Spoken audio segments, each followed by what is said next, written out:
5 heures. Il est très tôt ce matin du 14 septembre 2020. Le bus est là sur l'aire du parking du stade et attend les membres du club de l'amitié de Courlison. Et je vous annonce l'arrivée du président.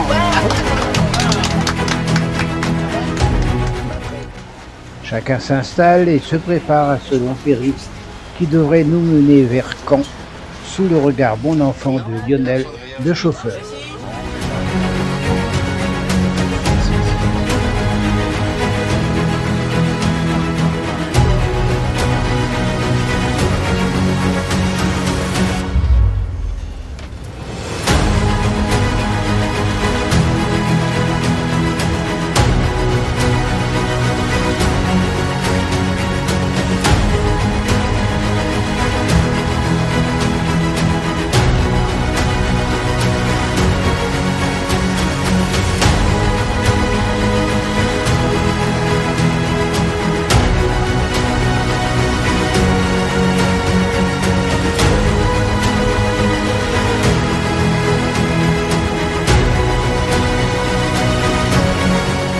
Il nous faudra attendre quelques dizaines de kilomètres et l'arrivée de l'aurore pour que se dévoile cet itinéraire qui nous mène vers la Normandie et plus précisément vers notre première étape, Colville-sur-Mer.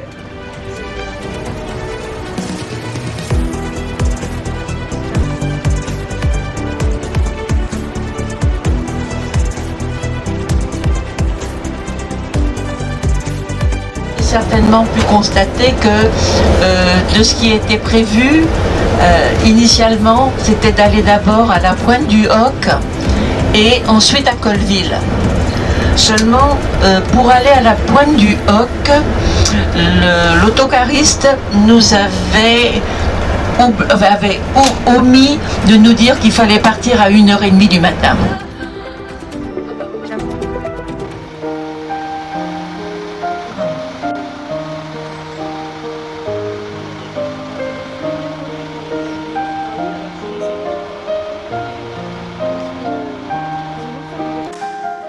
Une petite halte à l'aire d'autoroute du Mont-Saint-Michel nous rapproche d'Avranches et nous permet de consolider le petit déjeuner.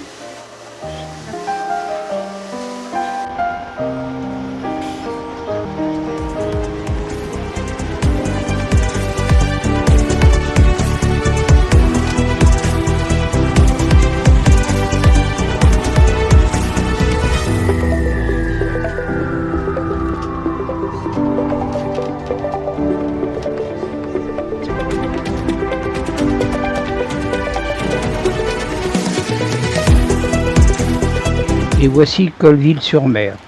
Nous y sommes pour deux raisons essentielles, pour sa plage d'Omaha Beach et pour son cimetière américain.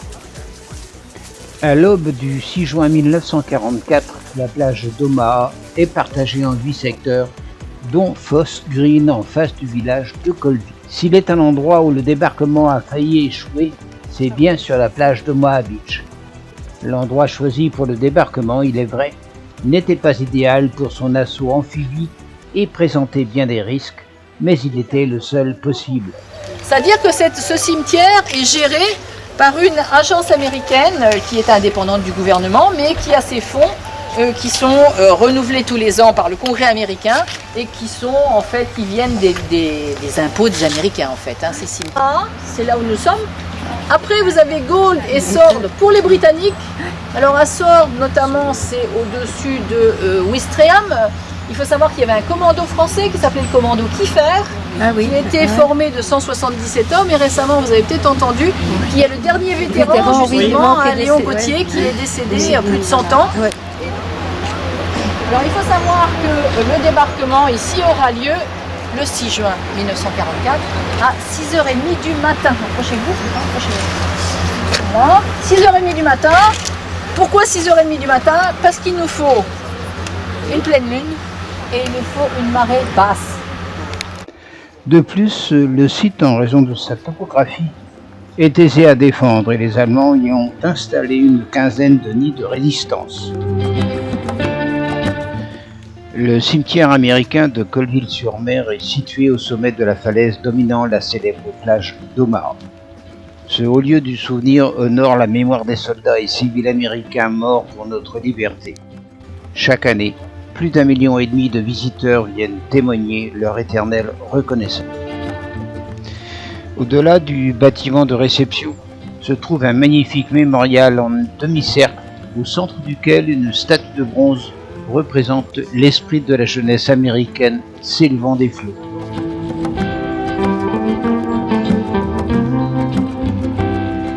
Dans le jardin du souvenir, derrière le mémorial, les noms de 1557 disparus dans la région sont gravés sur un mur en arc de cercle.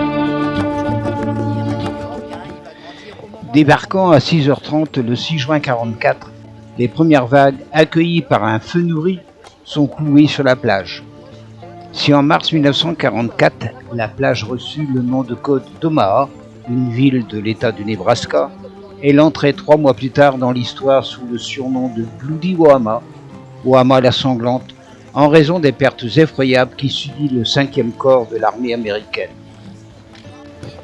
Dans le prolongement du bassin où se reflète le mémorial, s'étire l'allée centrale desservant les 10 carrés de tombes où reposent 9387 soldats, dont 4 femmes et 307 inconnus.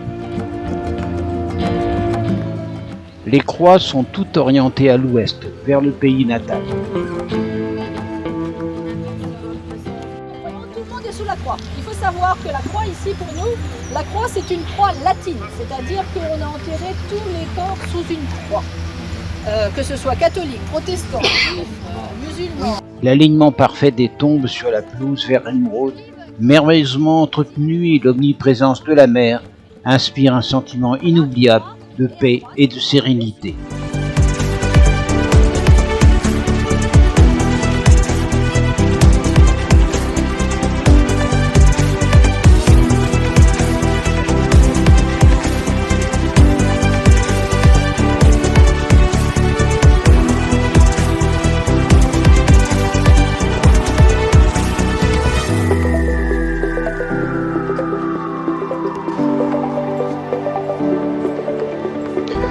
À 2 pas de la plage de débarquement américain d'Omaha Beach et face au cimetière américain, s'élève un bâtiment d'aspect minéral et sobre, s'intégrant parfaitement à son environnement. Overload Museum, Omaha Beach.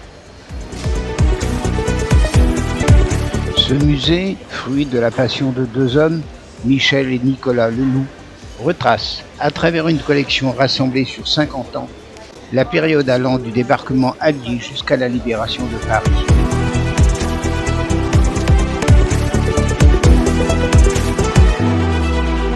Pas très longtemps, la même chose qui est d'une collègue qui observe un petit peu pour voir comment ça se passe. Très bien.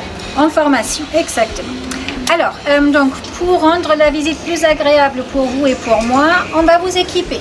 Donc moi j'ai un micro, vous avez chacune un moyen.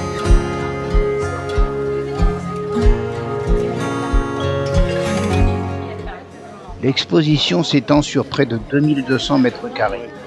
10 000 pièces dont 40 véhicules, chars et canons, en grande partie retrouvés en Normandie, sont mises en valeur dans des scènes de réalisme aussi saisissants qu'époustouflants, plongeant ainsi le visiteur au cœur de l'histoire.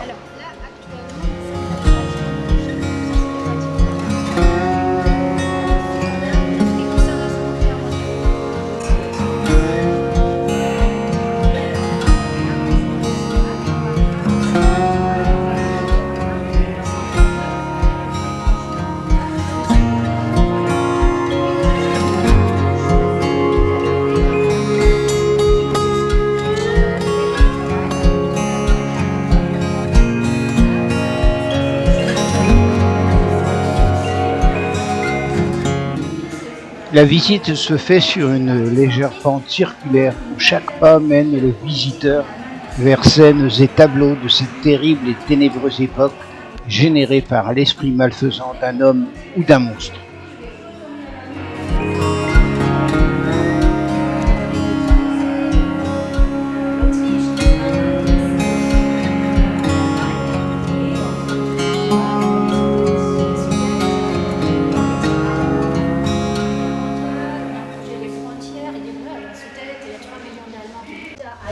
soldats français, des soldats britanniques, derrière la ligne, imaginons. Les Allemands font pareil avec leurs troupes, et pendant 8 mois, il ne se passe pas grand-chose. 8 mois de ce que vous, en français, vous appelez la drôle de guerre.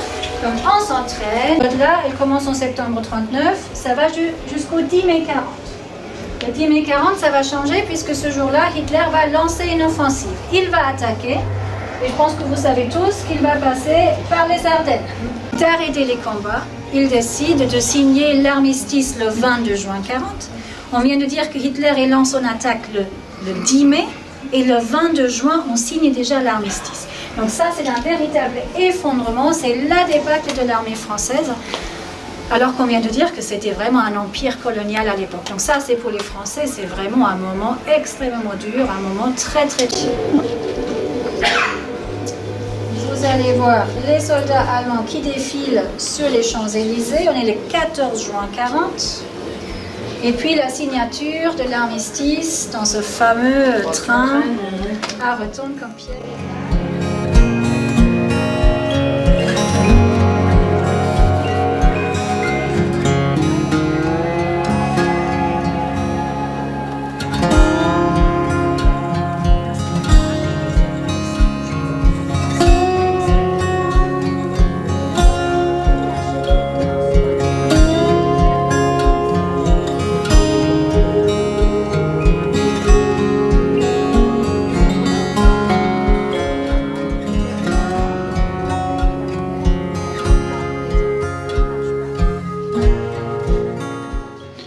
Et on ne peut ignorer qu'entre 1933 et 1939, en Allemagne, puis en Autriche, les nazis revendiquent un antisémitisme violent et meurtrier. Entre 1939 et 1945, avec leurs collaborateurs, ils stigmatisent, arrêtent, regroupent et assassinent 6 millions de juifs, dont 1,4 million d'enfants. À Auschwitz-Birkenau, principal camp d'extermination situé en Pologne occupée, périssent 1 million de personnes, dont la plupart des 74 148 juifs déportés de France. À l'Est, plus de 2 millions de juifs sont assassinés dans d'autres conditions. C'est la Shoah par balle. Extermination par fusillade des villages ou quartiers. À Kiev, en Ukraine, en septembre 1941, les nazis exécutent 33 771 juifs en 2 jours, dans un ravin appelé Babi Yar. Mais la Shoah est aussi une vaste entreprise de pillage et de vol qui a permis de financer une partie de l'effort de guerre nazi.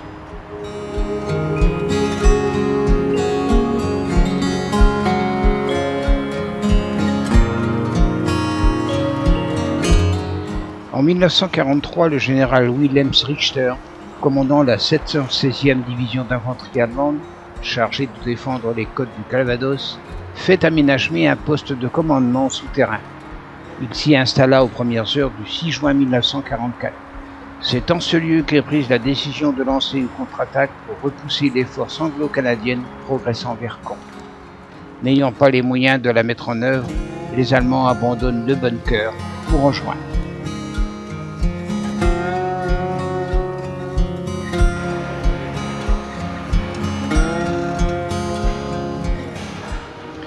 Une autre manière d'approcher l'histoire, les images filmées, elles se suffisent à elles-mêmes.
Et puis, un bon bol d'air avant de retrouver notre hôtel-restaurant et le calme de la nuit.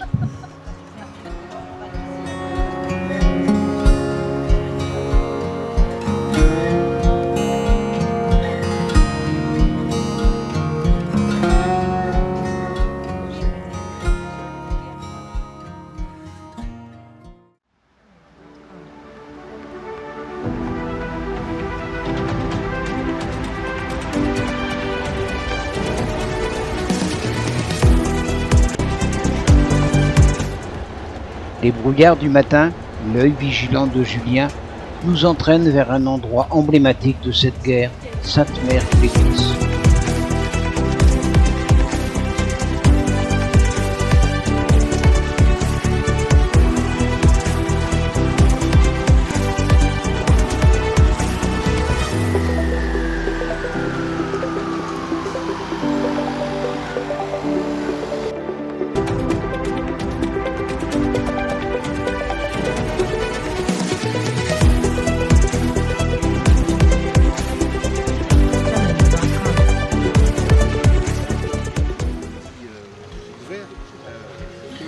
Notre guide, peut-être fatigué par sa saison, ne s'occupe guère des conditions d'écoute de ses clients et déroule sa leçon à sa guise, sans beaucoup de précautions et, il me semble, avec une grande désinvolture. L'église de Sainte-Mère-l'Église, joyau architectural au cœur du village, est le point de départ incontournable de toute visite. Son clocher, orné d'un parachutiste factice, rappelle l'héroïque descente de John Steele lors du débarquement, et cette scène, figée dans le temps, est un témoignage poignant du courage des libérateurs. Pour autant, et pour établir la vérité, John Steele sera accroché, il est vrai, mais sur l'arrière de l'église.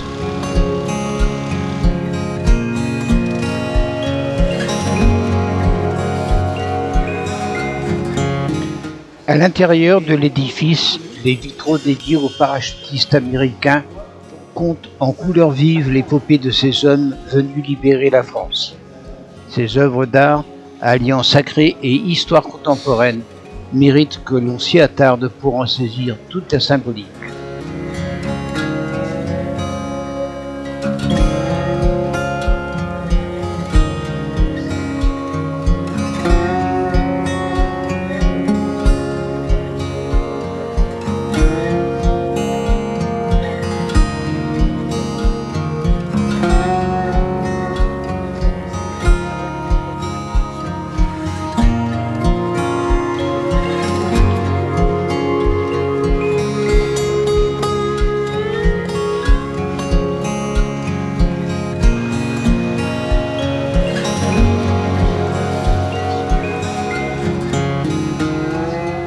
Le bourg, les rues tranquilles aujourd'hui, malgré la mise en scène, ne permettent guère d'imaginer ce qui s'est passé ici, dans les cris, la peur, le feu, la fureur, les balles et la mort.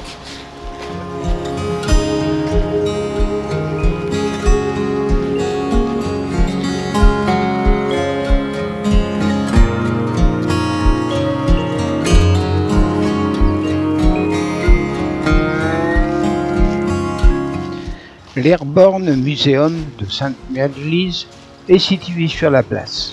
Nous n'aurons malheureusement pas le temps de visiter ces 5 bâtiments à la scénographie moderne, interactive et spectaculaire sur les pas des parachutistes américains du jour J.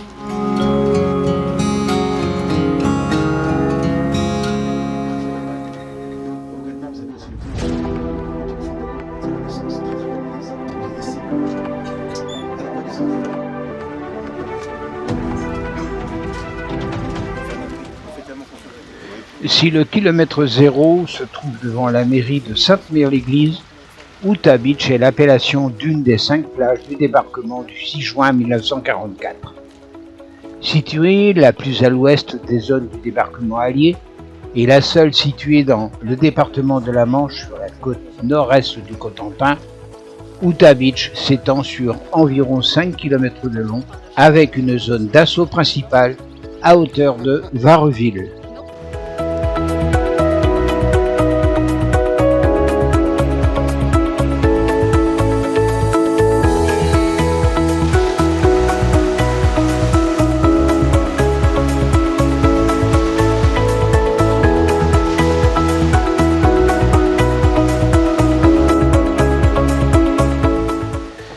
Dans leurs plans initiaux, les Alliés n'avaient pas prévu de débarquer sur les côtes du Cotentin. C'est seulement en décembre 1943 qu'Eisenhower et Montgomery ont pris la décision d'ajouter à celle qui avait déjà été choisie, sur les côtes du Calvados, une plage supplémentaire. Elle fut ajoutée aux plans initiaux du débarquement du fait d'un plus grand nombre de chalands de débarquement finalement disponibles et permettait ainsi d'avoir une tête de pont plus proche du port de Cherbourg.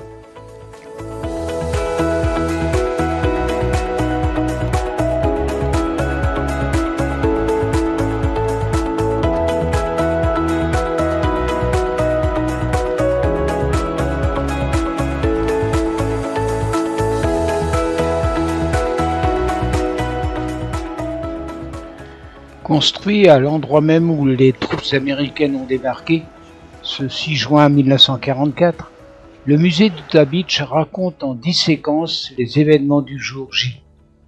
Première plage prise d'assaut par les Alliés, Utah Beach a été choisie pour établir une tête de pont dans le Cotentin, afin de prendre la ville de Cherbourg et son port en eau profonde.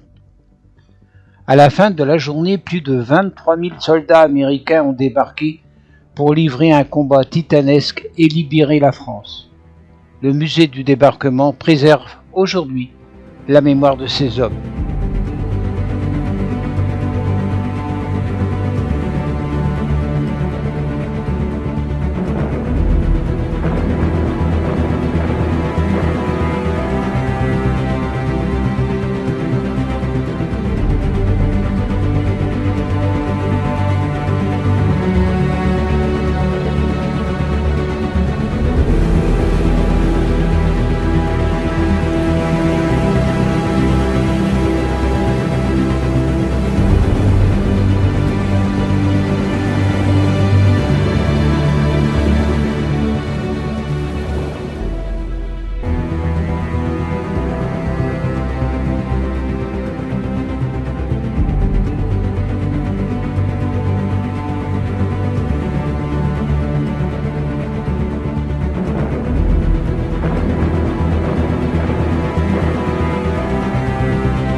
Le débarquement à Utah Beach fut certainement le moins coûteux en vie humaine et celui qui atteignit à la fin de la première journée les résultats les plus proches des objectifs initiaux des Alliés.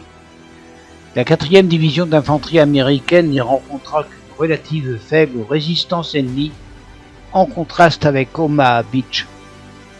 Les fortifications allemandes y étaient moindres du fait d'une configuration des lieux jugés par les Allemands peu propice à un débarquement.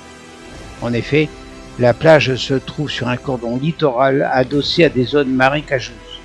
Le débarquement américain sur Utah sera donc précédé d'une opération aéroportée de nuit sur Sainte-Mère-l'Église et Chef-du-Pont, qui sera, elle, coûteuse en vie humaine, afin de contrôler les quelques routes au travers des marais permettant les sorties de plage.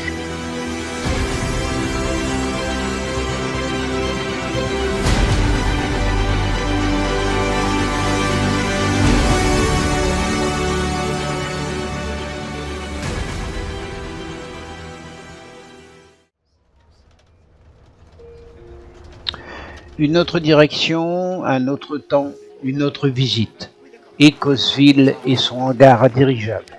Et oui, pour répondre aux nouvelles méthodes de combat du XXe siècle, ainsi qu'aux attaques allemandes sous-marines, l'amirauté française décide le 6 décembre 1916 la création d'un centre dirigeable sur le site d'Écosville.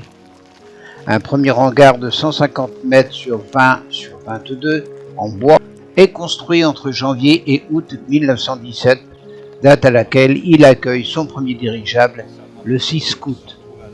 Une usine à hydrogène et 2 gazomètres sont édifiés. L'hydrogène est produit par l'action de la soude sur le ferrosilicium. Un second hangar en béton est érigé entre novembre 1917 et août 1919. Il est réalisé avec des techniques nouvelles nécessitant des spécialistes et des matériaux nouveaux, notamment des granulats spécifiques. La grande porte ne sera achevée qu'en 1920. Dès août 1917, des dirigeables effectueront des missions au-dessus de la Manche à partir de la base d'Écosville pour repérer les sous-marins et les torpilles. Le hangar en bois est endommagé par la tempête du 24 août 1931 et sera ensuite démoli en 1933. La marine abandonne définitivement les dirigeables en 1936. De juin 1940 jusqu'en juin 1944, les Allemands s'installent dans ce hangar en stockant du matériel pour la construction du mur de l'Atlantique, ciment, bois, canons et munitions. En 1940, le bâtiment perd ses 2 portes métalliques roulantes, 12 mètres sur 27. Il semblerait que le cyclone du 14 novembre et une fausse manœuvre des Allemands soient à l'origine de leur destruction. Elles seront découpées au chalumeau sans être remplacées. La face avant ne sera fermée qu'en 1953 par un mur en parpaing. Le 9 juin 1944, après plusieurs heures de combat, le hangar est abandonné par les Allemands après de lourdes pertes dans les 2 camps. Les Américains s'y installent et l'utilisent jusqu'en 1945 comme centre de stockage et d'entretien pour plusieurs milliers de véhicules et de chars. Aujourd'hui, il est désaffecté et loué pour des événements familiaux et visité par des groupes de touristes. Il est la propriété de la communauté de communes depuis 2008 et est géré par l'association des Amis du hangar à dirigeable d'Écosville. Il sert l'été pour des vols en aéroplane. À propos de cette activité, personnellement, elle me paraît déplacée et sans véritable intérêt dans un lieu historique et classé.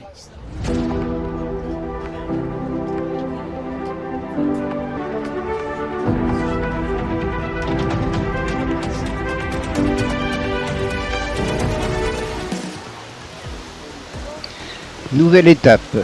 Arromanches-les-Bains, couramment appelée Arromanches, est une commune française littorale située dans le département du Calvados en région Normandie.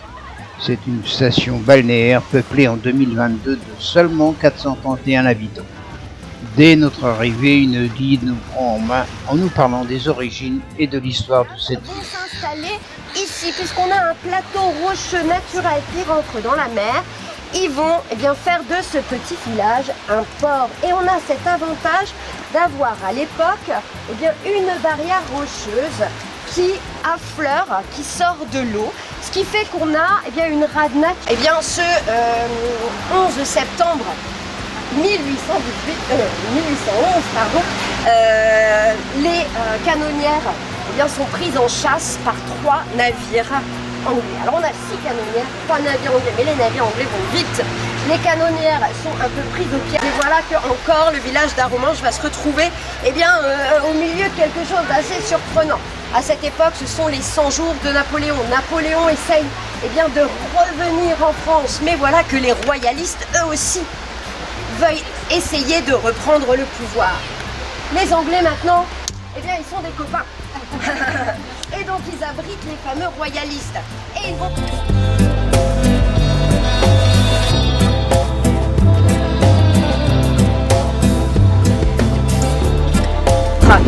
trouver une solution pour empêcher absolument ce débarquement. Je vous ai dit le village, mais voilà, quand les Allemands installent leur station radar, il faut absolument que la station radar reste inaperçue. Ils vont donc décider d'enlever cette statue, et plutôt que de l'enlever gentiment et doucement, ils vont pas trouver mieux. Hop. Ah non. Et on l'a coupé.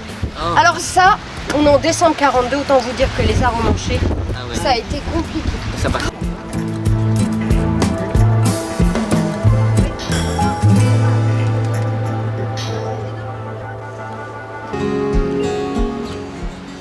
Sur la place centrale, certains matériels évoquent ce moment crucial de la guerre. Ils invitent également à la visite du premier musée construit pour commémorer le 6 juin 1944 et la bataille de Normandie. Il a été édifié à l'endroit même où fut implanté le port artificiel, dont on peut encore voir les vestiges à quelques centaines de mètres du rivage.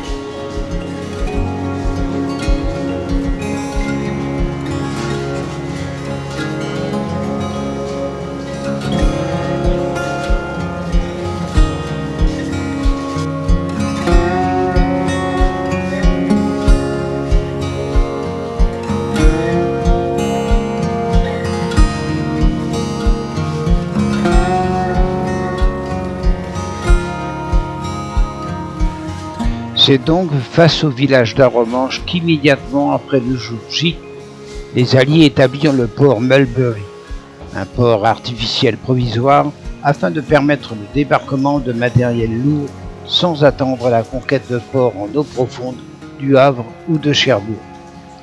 Bien que situé au centre de la zone de débarquement Gold Beach, Arromanches fut épargné par le gros des combats le jour J. Les troupes anglaises ont débarqué plus à l'est et ont libéré Arromanches par la terre le 6 juin au soir. Le port fut donc mis en service le 14 juin.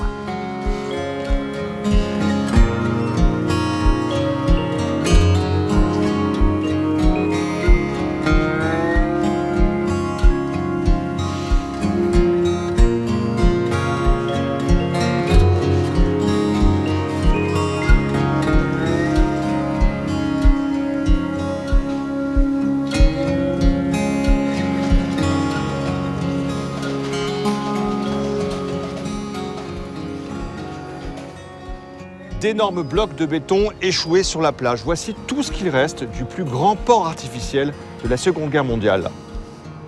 Ce port, c'est ici, devant le petit village d'Arromanches, que les Alliés décident de l'installer en juin 1944. Pendant 10 mois, il devient un centre névralgique pour les armées alliées en Normandie. Sur cette plage, 500 000 soldats et 88 000 véhicules ont débarqué pour libérer l'Europe. Grâce à ces pontons flottants, 9 000 tonnes de matériel, de munitions, de vivres étaient acheminés chaque jour pour alimenter les forces alliées. Cette gigantesque logistique était une condition du succès du débarquement.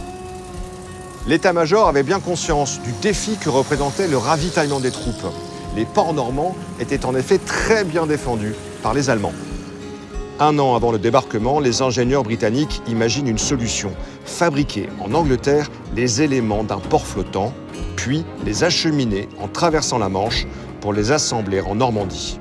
Aujourd'hui encore, on peut voir les éléments préfabriqués qui sont arrivés ici à partir du 7 juin pour former la première ligne du port.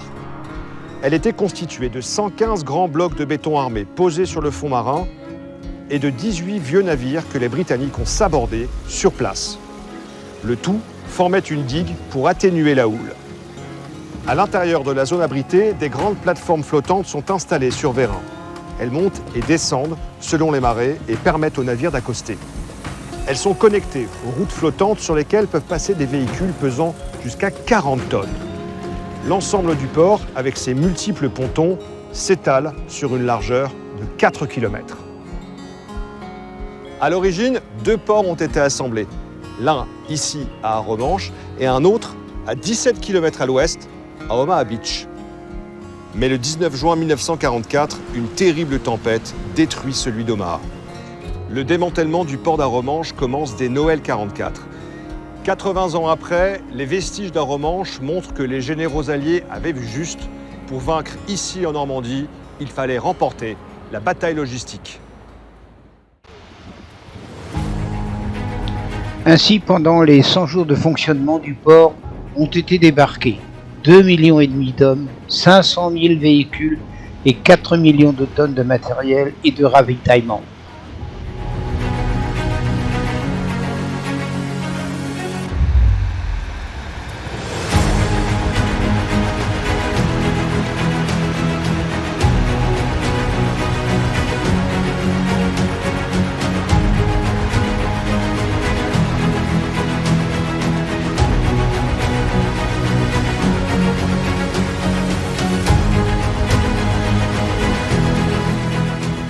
Situé sur les hauteurs d'Arromanches, le cinéma circulaire 360 domine les vestiges d'un des deux ports artificiels installés par les Alliés.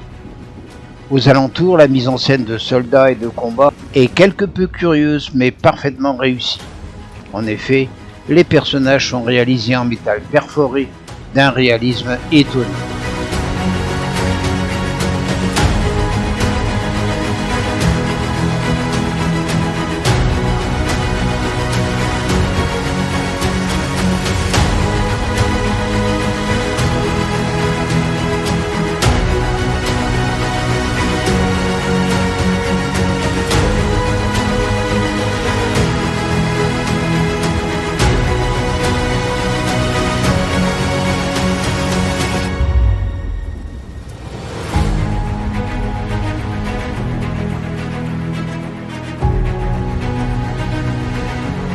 Ce cinéma unique, consacré à la Seconde Guerre mondiale, offre par son film un hommage aux combattants de toutes les nations et aux 20 000 civils tués pendant cette bataille de la libération de l'Europe occidentale qui a suscité tant d'espérance.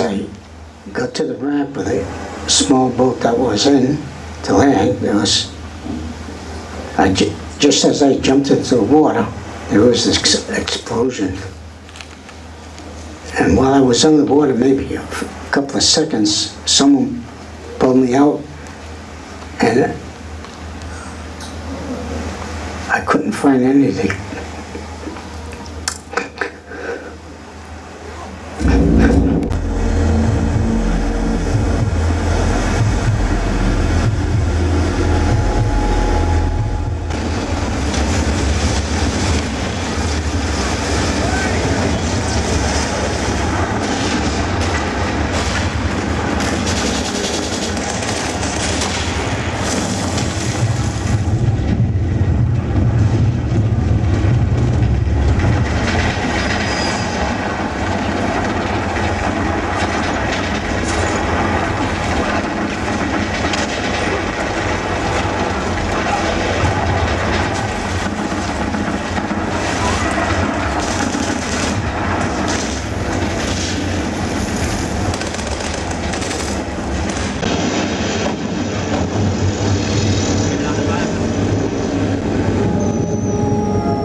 Un avion de reconnaissance anglais qui a été touché par la flaque allemande et il avait 3 bombes à bord, donc il a largué ces 3 bombes, il est tombé une bombe sur la maison de mes parents et mon père, ma mère et ma soeur ont été tués tous les 3. C'était le calme absolu, hein. Les avions étaient partis, il n'y avait plus de ville, on voyait la mer, il n'y avait plus rien, il n'y avait plus de maison, il n'y avait plus d'immeubles.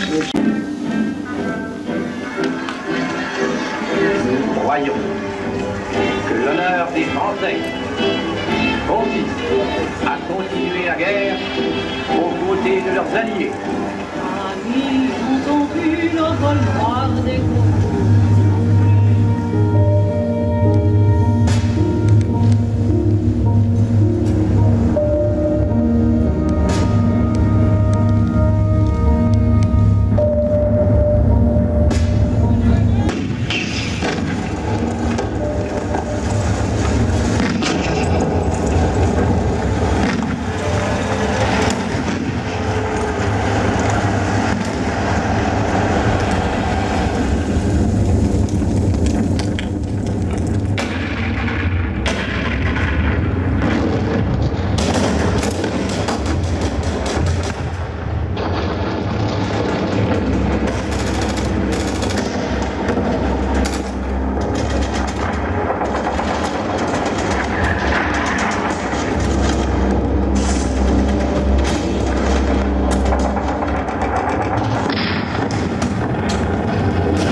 Une performance technique et artistique qui réunit des images d'archives, pour la plupart inédites, provenant de fonds canadiens, américains, allemands, anglais et français.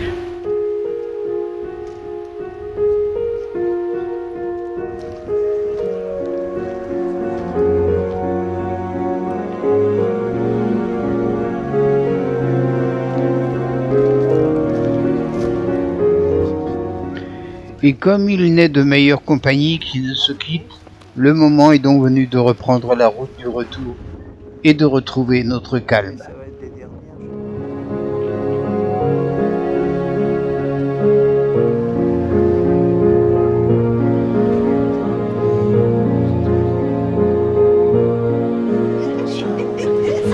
C'est un bon travail. Voilà. Vous voyez, on n'a pas menti. Comment Alors, comment ça va se passer pour le retour? On va simplement prendre direction Gourlison, forcément, par Caen comme à l'aller. Oui. Alors, on s'arrêtera faire une pause. Je fais coucou à la caméra parce qu'on me filme. Ça, c'est pour mettre sur quoi? YouTube. Ah, sur YouTube. Pour la postérité. Voilà. Ça passera au journal de 20h, non? Ah bon? Je ne sais pas. Ah oui. Alors on s'arrêtera faire une pause. On s'arrêtera, on profitera, ceux qui voudront casser la croûte. On s'arrêtera 1 heure. Hein.